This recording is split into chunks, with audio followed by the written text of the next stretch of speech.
Welcome. Thank you for joining us once again here at Alpha News. Today we have Jim Schultz in studio, a candidate for Attorney General. Jim, thanks so much for joining us. Good to be with you, Kyle. All right. Right off the bat, could you just tell us a little bit about what the Attorney General does and why you're the man for the job? What's your elevator pitch for the position? Absolutely. So the Attorney General's his fundamental responsibility is to be the chief lawyer for the state of Minnesota. So entailed in that is representing Minnesota agencies, giving guidance to Minnesota agencies in a variety of things.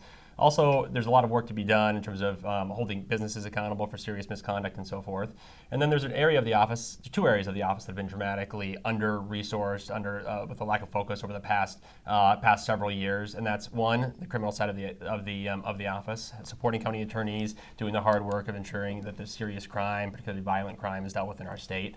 Right now, there's only one criminal attorney that's left in the office. That's a travesty. We've got to dramatically upsize that, but that's a piece of it as well. And then two, another key piece of the office is overseeing nonprofits in the state. And we've seen serious nonprofit fraud over the past few years as well. So those are kind of the fundamental responsibilities of the office. But for me, what it comes down to is doing justice every day of the week. We need an Attorney General who is interested in doing justice, irrespective of whether or not somebody's a Democrat or a Republican, irrespective of whether somebody's in law enforcement or otherwise, irrespective of whether or not somebody is black or white or any race, religion, or otherwise. We needed an Attorney General who zooms out and says, well, how can I advance justice in Minnesota every single day of the week? Under your administration, what would the balance be between the criminal side and the corporate regulation side? Well, what we need to do, on the corporate regulation side, what we need to do is go after serious misconduct. There is serious misconduct out there. We need to hold people accountable for it. Sometimes the office has been more about harassing businesses in the state, driving them into the ground, driving them out of state. And so we need to reallocate resources from that part of the office to the criminal side of the office to really dramatically rebuild the criminal division of the office. There's one attorney left, as I mentioned. There's no reason why we can't have 30 attorneys, 30 criminal attorneys in that office. They're particularly in greater Minnesota. There's county attorneys that are dramatically under-resourced that really need help on these really complex cases, human trafficking cases, murder, and so forth. They're not getting the help from the Attorney General's office. So what we need is to have resources to support them, to support others within the state, other county attorneys and other prosecutors in the state to do their jobs. So that's what we need to. Yeah. That's a tough balancing act, isn't it? Trying to create a business-friendly environment while also regulating the entities.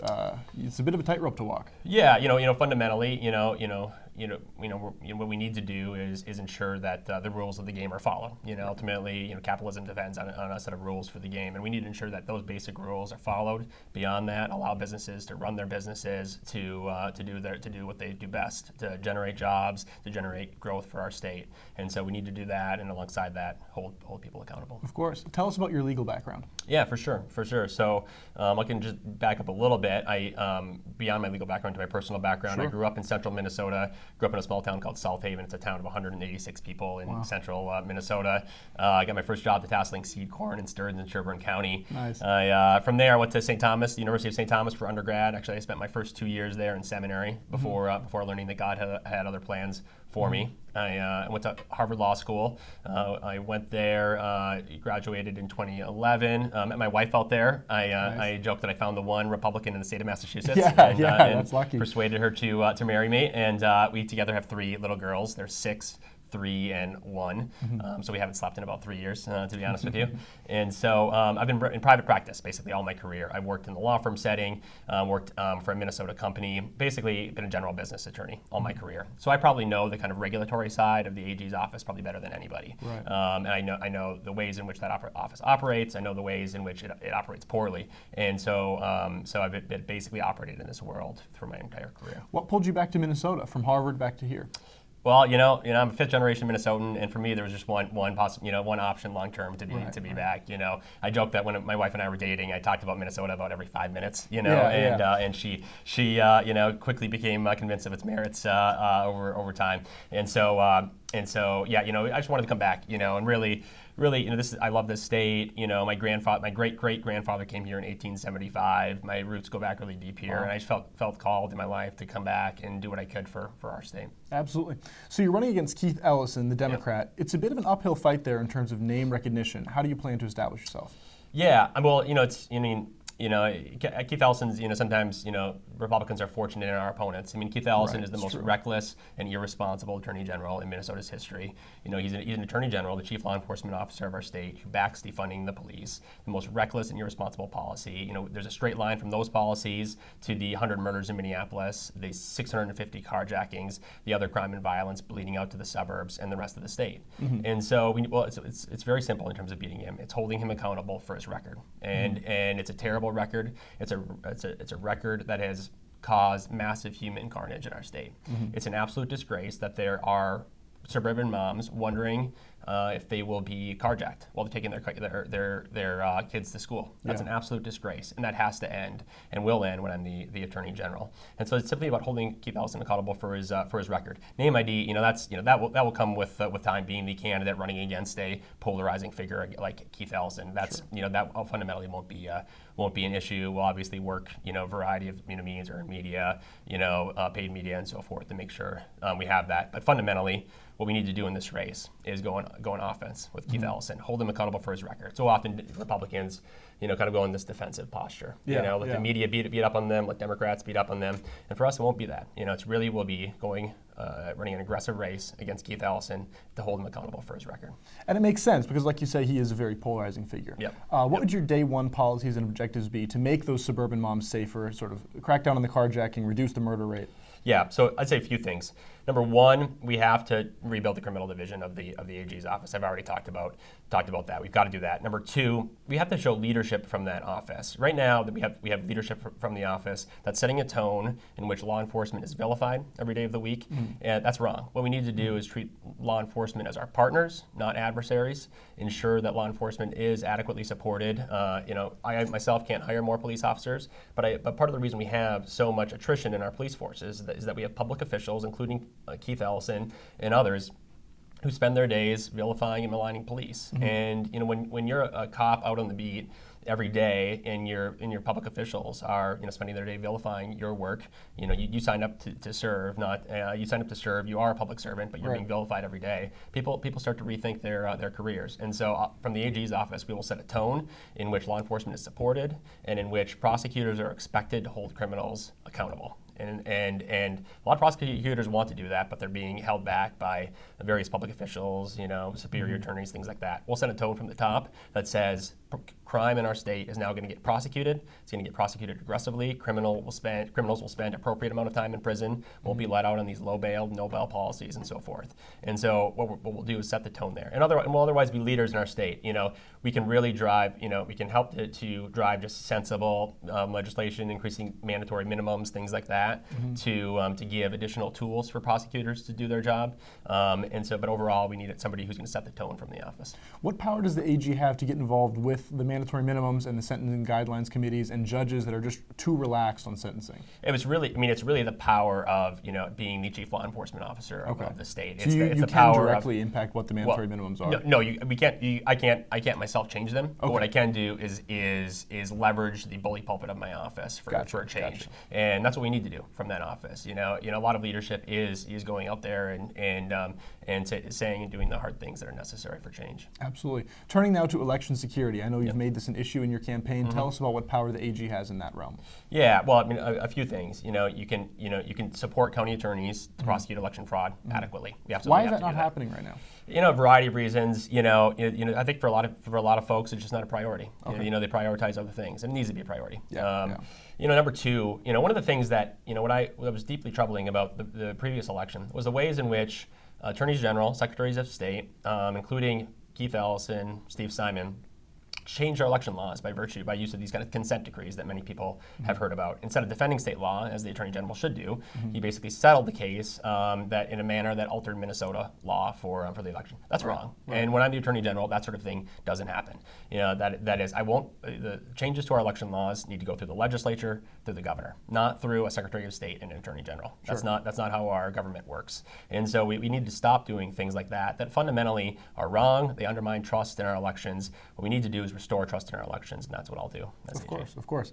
Let's talk about organized crime. Over the last 2 years, we've heard all sorts of terms that the media and legal establishments have come up with to name organized right-wing groups. We know, the Proud Boys, these other groups, they've been given names, they've been prosecuted as groups. There has not been a similar effort, at least in Minnesota, to combat leftist groups on these same terms. You don't see people seriously addressing Antifa, for example, or other left-wing terrorist groups as such. Would you be willing to take steps to do that? Well, absolutely. I mean, anybody, there are, certain crime that goes unprosecuted because it's not just political priority for those in power. What we need to do is prosecute crime, irrespective of whether or not it's left wing crime, right wing crime, or otherwise. Sure. What we need to do is hold everybody accountable in the same manner. And so absolutely. And what we need to do, there's a variety of other ways, other crime that's not being adequately prosecuted, held accountable. You see nonprofit fraud. Tens of millions of dollars pilfered by allegedly pilfered from the Feeding Our Future fund, and that is the Department of Education is getting blamed for this, but the Attorney General's office actually oversees all nonprofits in the state. They've skated by, despite that there being significant red flags for years over this. They've skated by. That's unacceptable. We need an Attorney General's office that holds accountable wrongdoing wherever it is, including in our nonprofit sector, over which they have explicit oversight. And so we'll hold everyone accountable, irrespective of their politics or otherwise. Of course. So just to be explicit about this, you do think that the Attorney General's office knew there were things they should have been looking into with Feeding Our Future? Well, I think there were significant red flags. There were significant red flags that should have been identified by those in power, and they weren't. And whether they knew about it or were negligent or otherwise, the end result is simply unacceptable. Absolutely. To our viewers, Feeding Our Future was a recent scandal that saw tens, or was it hundreds of millions of dollars? Tell us just about what the scandal was, just for background. Yeah. So essentially, money that was earmarked to feed school kids, effectively was pilfered by this agency to buy things like boats and homes and things like that for those affiliated with the organization. And Minnesotans can't have that. We can't. People need to trust that money that's donated or taxpayer money is going to the causes for which it was earmarked. And this is a representative example. And there have been others as well. You might remember the daycare fraud scandal from 6, 7, 8 years ago. We can't have that in our state. And there's something like 13% of Minnesotans are employed by nonprofits in the state. I mean, it's a massive sector of our economy that is operating with extraordinarily little oversight right now. We need to make sure that we have adequate oversight there. Absolutely. So Keith Ellison, he has these private attorneys working in his office. Some of them are funded by Bloomberg. This has drawn significant criticism from the right in Minnesota. Is this as unusual as it looks, and would you also have private attorneys in your office? Yes, it's highly unusual. Okay. It's highly unusual because it's a conflict of interest, right? In this case, Michael Bloomberg funding 2 attorneys to do various environmental litigation in the state. Now, Michael Bloomberg holds massive holdings, as we all know, and the AG's office could be called upon to sue a Michael Bloomberg company. Now, if you've got attorneys on one side of the office suing Michael Bloomberg and another funded by him, that's a direct conflict of interest. It's unacceptable. Think about if I, as a Republican, hired Koch brothers funded attorneys in the office. Imagine the wailing and gnashing of teeth there. You could hear it from Iowa, and so it's unacceptable. We can't have it. Those attorneys need to go. They will go when I'm the Attorney General, and we'll put in policies to make sure that it never happens again. We frankly need legislation on this front too to prohibit it going forward. It is an attack on kind of the institutional integrity of the Attorney General's office, and we can't have it. Absolutely. What does your campaign look like just on a day-to-day basis? What does your ground game look like? How are you engaging with voters? Yeah, so one of the things I'm really proud about, the reason we won the Republican endorsement decisively, is we just worked harder than every other candidate in the race. I made thousands of phone calls, traveled everywhere from Roseau to Albert Lee, everywhere in between, and we're continuing to travel a lot. Right now, a lot of fundraising right now to get the resources to make sure we can stand up to the millions of dollars Democrats will pour into this race. It's a lot of fundraising, a lot of just direct voter contact, and there's lots of candidates who spend tons of money on consultants, things like that. We haven't spent money on consultants. Really? What I've spent money on is building out a team that can connect directly with voters, doing the necessary things to build an adequate ground game, not for people to tell me what to say. I don't need people to tell me what to say. I know what I want to say, and I'll just be open with people about my views of the world. And ultimately, I think that's going to win this race. But fundamentally, I don't need anybody to tell me what to say, and I don't need to spend tens of thousands of dollars of consultants to do it. Sure. And so we're going to continue working hard. It's going to take Keith Ellison is by far the most vulnerable statewide candidate on the ticket. I think everybody would agree with that. There was a poll that was done recently that had only 28% of people supporting his reelection. He's massively vulnerable, and so what we need to do, as I mentioned earlier, is hold him accountable for his record, and that's what we're going to do. And nobody will outwork us, and that's how we're going to win this race. For sure. If people want to get involved, become a volunteer, even just support you on social media, where and how can they do that? Yeah, for sure. So my website is jim4formnag.com, and you can find us on social media, Twitter, Facebook, and so forth as well. So they can sign up there, they can donate there as well. We really do need, it's critically important to have the ground game, the lawn signs, the people knocking on doors, telling their friends, sharing their stories on social media, sharing their support for me on social media. Because we are at an inflection point in Minnesota.